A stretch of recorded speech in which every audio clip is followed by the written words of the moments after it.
Well, actually, what started was I was doing civic theater work at Angela Civic Theater, and somebody decided to come by and look for people who might want to be in a commercial. And they were paying like a whole whopping $20 to be in it. So I said, why not? Let's do it. And so I was in front of the camera for a couple commercials for KLST.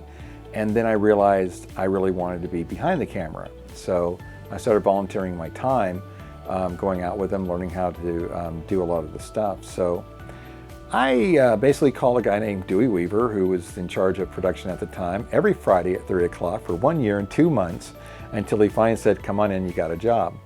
And the thing is, I learned a lot when I was traveling with those guys, but I didn't learn the intricate things like editing or lighting, that kind of stuff. I knew where to move things and set up and how to direct, those kind of things, but the really important stuff I didn't. So he said, you have 90 days, good luck. And I was very lucky that there was 3 people there who were absolutely, one was an expert editor, another one was lighting, and the other one was a videographer, and I learned everything I needed to know from them. It was fantastic.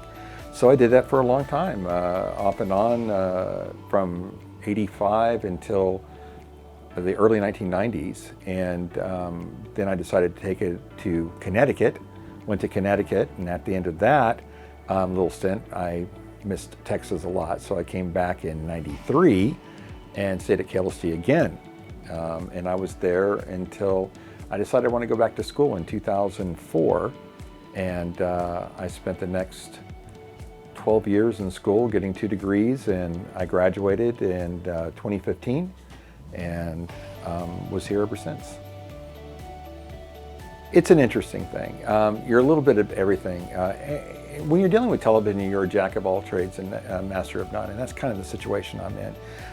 I know a lot about, live production, studio production, news production, commercial production, promo, public service, you name it, but I'm not an expert in any of them. And but it gives me such a wide range that I can step into any role when necessary.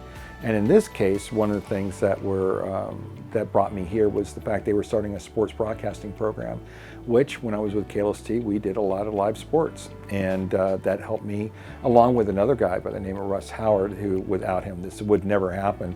We basically created the sports broadcasting program for RAM TV. And did that for a while, and then a couple of years ago we decided to separate it so I can spend more time with the students here teaching, and so that's what I've been doing now, is spending more time teaching, doing more video production on my own, and also helping the students. One of the things that I see for RAM TV is that we never get behind. And the reason is, when I was about 30, when I was working at KLST, we always said, this is a place where you're going to go up or you're coming back down. And I met 2 people who were coming back down. And the reason they did is that they were terrified of technology.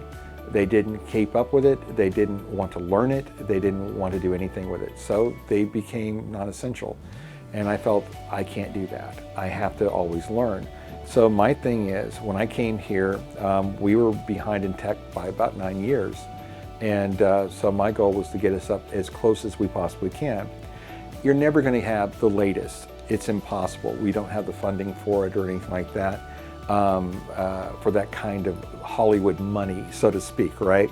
But we try to do what we can with what we have. And there's so many things out there that we can give students a near experience to what it is. Like, we don't have the digital LED, big gigantic screen backgrounds, but we can do it with short throw rear projection projectors. Can I ever say that again? So one of the things I like to do is, though we can't basically afford Hollywood budget equipment, we can come up with concepts and get equipment in here that gives us a near experience. So we don't have the big gigantic LED background screens that they have for, let's say, The Mandalorian, but we can do rear projection with short throw projectors and get the same effect and the same look. And it works really good. It gives students an opportunity to walk into somewhere and not feel like they're behind. We have a fully functional studio, and you will find everything in our studio in a professional studio, because We want to make sure that when they walk in to somewhere else, they can go, yes, that is a teleprompter. Yes, that is a camera. Yes, this is a particular switcher, and this is how it works. The concepts are always the same. The equipment is usually different, and that's what we do here. So also the other thing is I want to continue to let students work on their own strengths. I have people who are animators, and people who just like to write, and some people who like to edit, and some people who like to create, and we want all that to keep going. We don't want to stagnate that. So now we all have our jobs and our individual duties that we have to do, but we have to make time to be creative. Otherwise we stagnate and you don't learn anything because you're not trying anything new. And you try something new, you fall on your face, that's okay, you learn from it, and then you do better the next time. And that's what I want to see for us in the future, that continuation of always bringing the latest that we can to the students, and also always giving them an opportunity to play.